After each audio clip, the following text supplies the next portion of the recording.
മോഷണക്കുറ്റം ആരോപിച്ച് 47 ദിവസം റിമാൻഡിൽ കഴിയുകയും 7 വർഷത്തോളം നിരപരാധിത്വം തെളിയിക്കാൻ നിയമപോരാട്ടം നടത്തുകയും ചെയ്ത വയോധികന് ഒടുവിൽ നീതി ലഭിച്ചു. ചെട്ടിക്കുളങ്ങര കൈതതെക്ക് സ്വദേശി 66-കാരനായ രമേശ് കുമാറിനെയാണ് മാവേലിക്കര മജിസ്ട്രേറ്റ് കോടതി കുറ്റവിമുക്തനാക്കിയത്.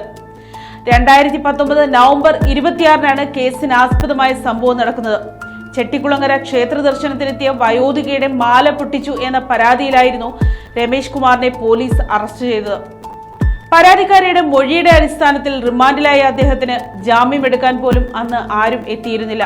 തുടർന്ന് 47 ദിവസത്തെ ജയിൽവാസത്തിന് ശേഷം പോലീസിന്റെ തന്നെ ഇടപെടലിൽ ഒരു ബന്ധുവിന്റെ സഹായത്തോടെയാണ് അദ്ദേഹം പുറത്തിറങ്ങിയത്. ഇതിനിടെ ചെട്ടിക്കുളങ്ങരയിൽ ഉൾപ്പെടെ 18ഓളം മാലമോഷണങ്ങൾ നടത്തിയ പത്യൂർ സ്വദേശിയെ പോലീസ് അറസ്റ്റ് ചെയ്യുകയും വയോധികയുടെ മാല മോഷ്ടിച്ചത് താനാണെന്ന് ഇയാൾ ചോദ്യം ചെയ്യലിനിടെ കുറ്റസമ്മതം നടത്തുകയും ചെയ്തു.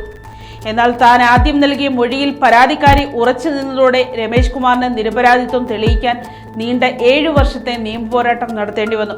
പ്രോസിക്യൂഷൻ 24 സാക്ഷികളെ വിസ്തരിച്ചെങ്കിലും രമേശ് കുമാർ കുറ്റക്കാരനാണെന്ന് തെളിയിക്കാൻ സാധിച്ചില്ല.